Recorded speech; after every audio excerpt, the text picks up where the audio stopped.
Hi everyone, Menachem Brodie here again for Human Vortex Training. I wanted to share a little bit with you guys coming into the season, some information I think is very vital for each of you to be able to come into the season in good form and to continue to get better as you progress the next couple of months. So I did a video a couple of weeks ago about racing weight, weight loss for cycling success.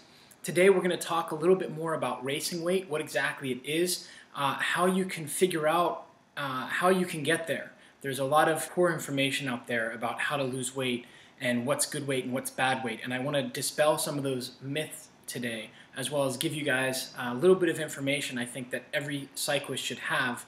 I do want to note, when we're looking at body composition, there are two very important things. One, remember that muscle mass is good.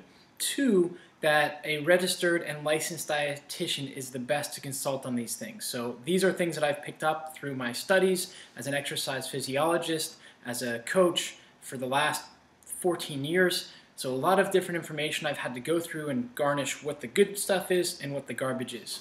So let's get started.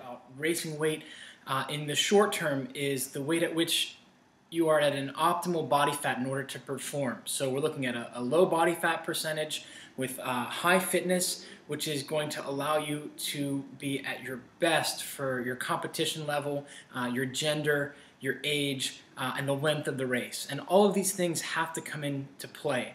We're talking about the cyclists who are doing the Tour de France. By the time that tour is over, a lot of them will talk about how their jaw hurts more than their legs because of how much they had to eat, 6,000 to 8,000 calories a day, and they still come out of that emaciated and looking very unhealthy. So very important to keep that in mind. We're best to figure out your optimal body fat with the help of a registered dietitian. Now, within that, every sport has its optimal BMI or body mass index. That's that chart that your doctor has hanging on his wall based on your height and your weight. Now, the thing to remember with this is each sport has an optimal range. Usually for a triathlon, it's somewhere in the males around 18 to 20-ish BMI, and for the females around 20 to 24, depending on your build.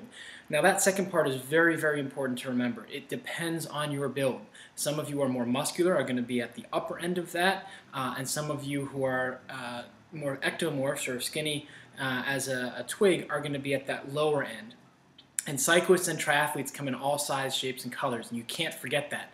Don't pin yourself down into a box and make yourself suffer because you think that you have to be at X, when really there's a range and you can be X to X plus or X to X minus.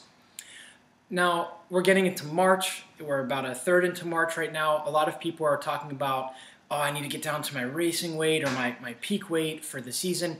And there's a couple things that we need to know, and this ties into the strength training stuff I've been talking about with you guys the last couple of years.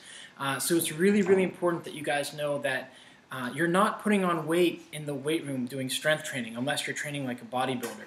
It is extremely important that you guys are going through and understand that you should be within 12 pounds of your ideal peak race weight for the whole year. There are so many cyclists out there, especially those that are racing at the Cat 4, Cat 3, and even Cat 2 level in the US, who, I can't gain more than 5 pounds.